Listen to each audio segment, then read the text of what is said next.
Vamos a ver en este vídeo la solución de uno de los exámenes de la asignatura correspondiente a la parte de integración y en concreto al examen de junio de 2015. Se refiere a la síntesis del compuesto C, que es el compuesto principal. Se lleva a cabo mediante una reacción que es homogénea y es en fase líquida. La estequiometría es A más B, los dos reactivos para dar C. La cinética es de orden 1, tanto en el reactivo A como en el reactivo B, y aquí se nos da el valor de la constante cinética. Nos dice que hay una reacción competitiva que tiene lugar simultáneamente en la que se forma un subproducto, el subproducto C, cuya reacción es esta que aquí se indica. En este caso la cinética es de orden 1 en A y de orden 2 en B, y esta la correspondiente constante cinética. De las reacciones también nos dice que son exotérmicas y que deben llevarse a una temperatura inferior a los 120 grados porque así se evita la formación de subproductos de degradación. Nos proporciona también una gráfica del tiempo de residencia necesario para alcanzar una conversión del 90% a diferentes temperaturas. Estos son valores supuestamente experimentales obtenidos en el laboratorio en un reactor discontinuo de tanque agitado, donde se ha utilizado una relación equimolar de A y B conforme a la estequiometría de la reacción principal. Los valores que se requieren para obtener esta conversión de tiempo de residencia están en el intervalo entre 1 y 4 horas, lo que indica una cinética de reacción bastante lenta. Aparte nos dice que en estos experimentos la fracción molar del subproducto D que se obtiene está entre el 5 y el 12%, un valor bastante elevado. Seguidamente se nos proporciona información sobre los diagramas de equilibrio del sistema. Nos dice que el compuesto D es un compuesto pesado, que no forma azeótropo con ninguno de los otros componentes, por lo tanto ha de separarse fácilmente. También nos da el mapa de residuos de la mezcla ternaria A, B y C, el resto de componentes. Nos los da a dos presiones, tanto un bar como a 10 bares, y como podemos observar, la mezcla binaria AC presenta un azeótropo que cambia con la presión. Finalmente, se nos proporcionan también las temperaturas de ebullición a estas dos presiones, tanto de los componentes puros como del azeótropo en cuestión. El objetivo del ejercicio es elaborar un diagrama de bloques inicial que sirva como punto de partida para el diseño del proceso. El primer paso que hay que afrontar es el análisis del reactor. Para ello debéis analizar siempre los 7 puntos que a continuación vamos a presentar. El primero de ellos corresponde al funcionamiento del reactor. ¿Cuál ha de ser nuestro objetivo? Como ya hemos indicado en clase, el objetivo prioritario, siempre que haya más de una reacción competitiva, ha de ser la selectividad, dejando la conversión en un segundo término.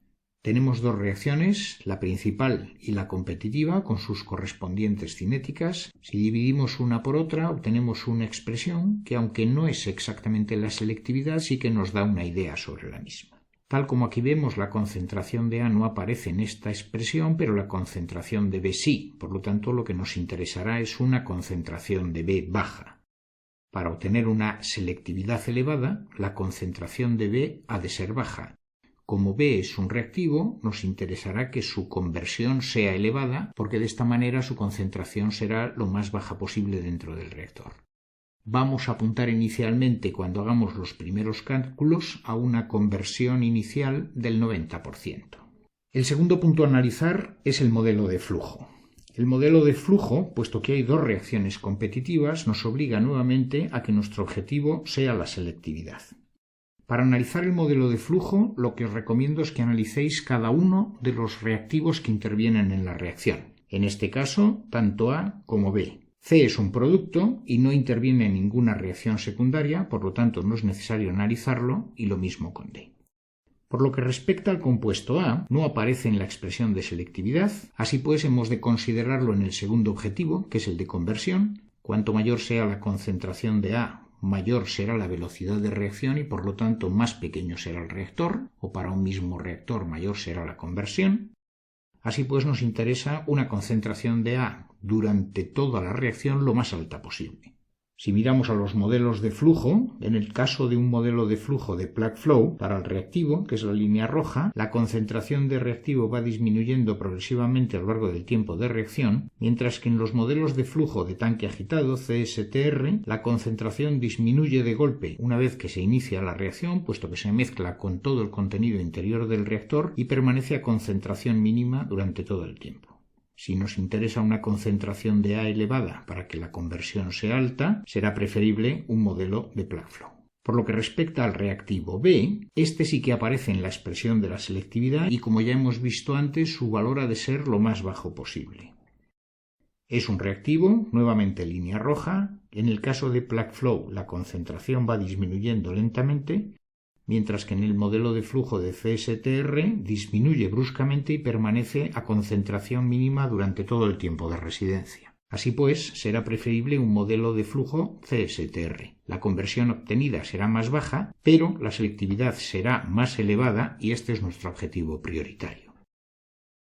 Necesitamos, por lo tanto, un reactor que presente un modelo de flujo de plug flow para el reactor A, de flujo de pistón, y un modelo de flujo de mezcla ideal CSTR para el reactivo B. La propuesta que vamos a considerar es el esquema que aquí se muestra, un modelo de plug flow para el reactivo A y un modelo de CSTR para el reactivo B. Lo que vamos a hacer es el reactivo B, en vez de alimentarlo al principio del reactor, lo vamos a fraccionar en múltiples alimentaciones que alimentamos de forma consecutiva. Si este fraccionamiento fuera un número infinito de corrientes, podríamos alcanzar el comportamiento de CSTR. Si el número es finito, será un comportamiento intermedio. El tercer punto a considerar es la concentración. ¿Cuál ha de ser la relación entre ambos reactivos? ¿Estequiométrica, exceso de A o de B? Atendiendo a la expresión de la selectividad, nos interesa una concentración baja de B.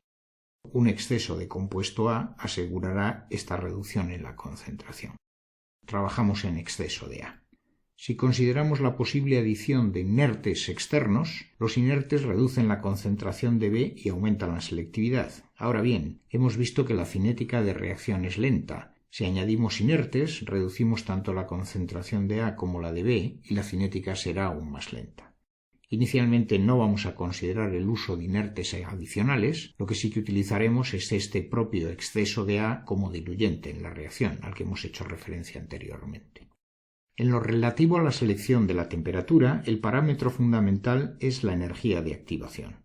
La constante cinética para la primera reacción es la que aquí se muestra, con una energía de activación de 2431. Para la segunda reacción, el enunciado nos dice que es solamente en 937. Así pues, un aumento de la temperatura, aunque acelerará ambas reacciones, lo hará de forma más acusada con la primera que con la segunda. Utilizaremos así pues la temperatura más alta, que conducirá a la mayor selectividad, puesto que acelera más la primera reacción, y esta es la de 120 grados, que no podemos superar para evitar la degradación de los productos.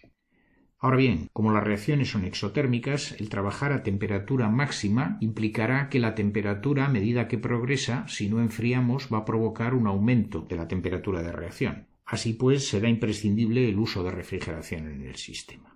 El quinto punto que hay que considerar siempre es la selección de la presión. En nuestro caso, tal como nos dice el enunciado, la reacción es en fase líquida, por lo tanto no tiene ningún efecto sobre las cinéticas ni ninguna otra variable. Así pues, su elección se realizará solamente para garantizar que la fase es líquida, una presión lo suficientemente elevada para estar en fase líquida. El sexto y último punto es la elección de la fase cuando esto sea posible. En nuestro caso ni tan siquiera lo consideramos, puesto que nos indican que la reacción ha de llevarse a cabo en fase líquida. Una vez analizado el reactor, la siguiente etapa es la selección del reactor que vamos a utilizar en nuestro diseño.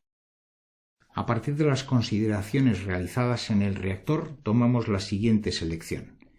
Primero, vamos a utilizar tanques agitados en serie. El motivo fundamental es que esta es una forma económica de realizar reacciones que requieren largos tiempos de residencia. Para el reactivo A, como habíamos optado por un modelo de flujo de plug flow, alimentamos el reactivo solamente en el primer reactor y en los demás en serie, de manera que el modelo de flujo se vaya aproximando progresivamente a un modelo de plug flow, de flujo de pistón.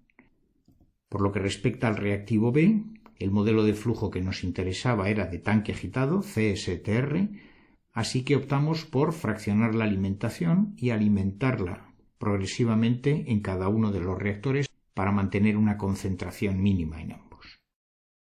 No vamos a considerar inertes adicionales porque reducen las cinéticas y vamos a utilizar una relación de flujo molar de A en exceso respecto al estequiométrico con B. En vez de un valor de 1, tomamos una estimación inicial del doble para empezar a hacer los cálculos.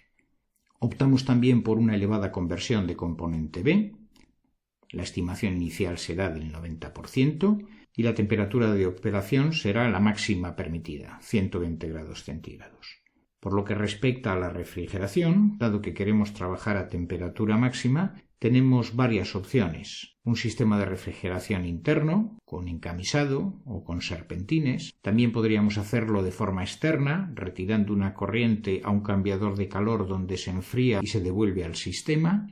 En nuestro caso, si miramos las temperaturas de ebullición de los compuestos puros, vemos que podemos conseguir operar a temperatura de ebullición para una presión relativamente moderada, entre 1, 2 o 3 bares.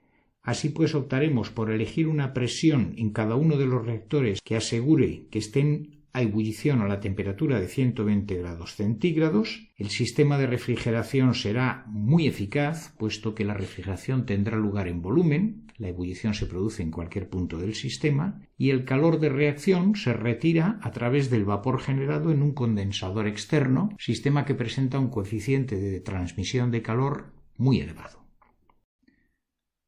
Una vez seleccionado el tipo de reactor y las condiciones de operación, el siguiente paso es caracterizar la corriente de salida, por lo menos de forma aproximada, para poder abordar el estudio de la etapa de separación. Vamos a tomar una base de cálculo, en nuestro caso 100 kmol/h de A en la corriente interna.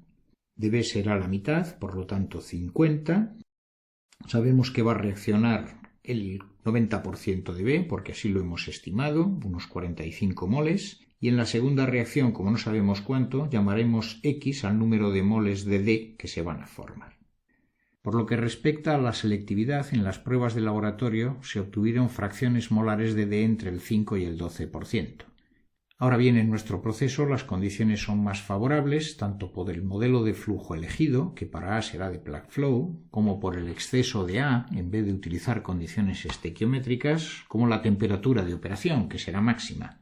Así pues, esperamos que la concentración de D en la corriente de salida será mucho más baja que la obtenida en las pruebas de laboratorio. Si estimamos una concentración desde un punto de vista conservador del 3%, atendiendo a los valores del balance de materia, podemos resolver el valor de X y calcular cuál será el flujo de cada uno de los componentes en la corriente de salida. A partir de estos flujos tendremos las fracciones molares, que son las que aquí se indican.